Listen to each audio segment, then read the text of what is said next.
Hello my friends, Megan here and welcome back to my channel. Today I'm going to walk you through a witchy bath ritual. Specifically, this is going to be a protective bath ritual, but you can incorporate these techniques into any type of bath ritual that you'd like. Let's get right into it. So the first step of any sort of ritual bath is to cleanse the physical space of the bathroom or wherever you are taking your bath. You don't have to do a full-on deep clean, but you can if you want to. Just do a quick clean and declutter of any surfaces, especially of the actual bathtub that you're going to be taking your bath in. You don't want any of that dirty or stagnant energy in there with you. The next step is to energetically cleanse the space. I'm using sage here, but I really don't recommend using that or Palo Santo just because they're endangered, but I didn't know that when I bought this. There are tons of different herbs and incenses you can use to energetically cleanse a space. Luna Serenova actually has a great video on this, so I will link that in the comments.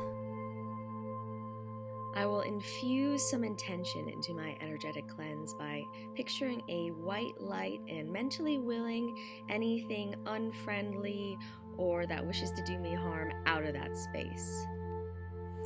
The next step is to gather all the items that you need. I like to keep everything I'm going to use in a bowl just because it's easier to stay organized and make sure I'm utilizing everything that way. You want to incorporate the elements of earth, air, fire, and water.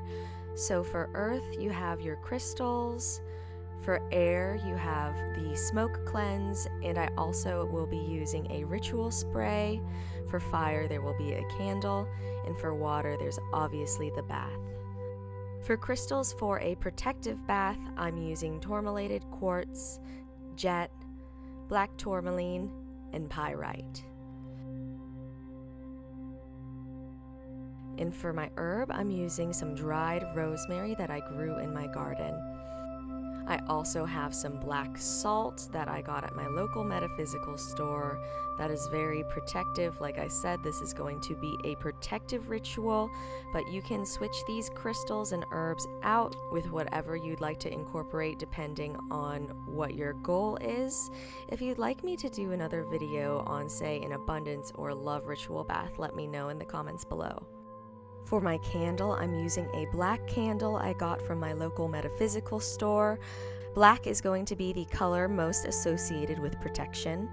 I like these candles because they come with a little spell. And this spell says, from east, south, west, and north, above and below, I am protected. And to set up my crystals, I am placing them around myself as sort of a protective circle around all of the borders, and again, envisioning that white light as I'm doing this. Your intention and visualizations are the most important part of this bath. You don't need to go out and buy a bunch of stuff. It's really all about the thought and mental energy you put into it. Now we will finally draw the actual bath. I won't light my candles at this point just for fire safety reasons, but you can if you are so inclined. When the bath is ready, I will light my candle and do another energetic cleanse of the bath space. A smoke cleanse is essentially spiritual bleach, so I will go around and do that first before spraying the area with my ritual spray to get the ritual going. I really like this brand, it smells pretty good. I will link it in the comments below if I can find it online. Next, you can add any dried herbs or salt. If you're using dried herbs, make sure they're broken up into really small pieces so they don't get stuck in your pipes. You can do this step while you're in the bath, but mine was really hot, so I just went ahead and added everything. Then I'll add the protective black salt. I don't use too much of this, maybe a pinch or two, just because it will leave a black residue. Adding some Epsom salt. These are full moon infused Epsom salt. I like to leave out a jar under the moon every full moon to use in my ritual for the rest of the month. I also added some sea buckthorn oil, not for any witchy properties, just because my skin does like it and it is moisturizing. Self-care is a big part of this bath, so not everything you do in your bath has to be the most magical or what have you.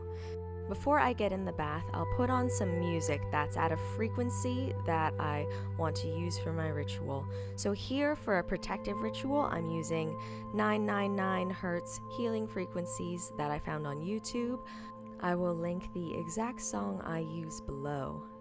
Once you're in the bath, you can meditate or even do a guided meditation if you want. When I do a protective ritual, I like to send gratitude to anyone that might protect me. So for example, if you're trying to protect your health, send thanks to your doctor. You can stay in your bath as long as you'd like. I like to try to stay in the bath until the water cools down, which does take a while, but you get the most benefit the longer you do the ritual and the longer you stay focused. So do your best to stay as long as possible. When you are done with your ritual bath, I recommend actually sitting in the bath while the water drains and envisioning anything negative or anything that you don't want to stay in your body leaving down the drain. I even like to visualize a gray sort of sludge coming off of me and going down the drain. And then you're done. I hope you enjoyed this protective bath ritual guide.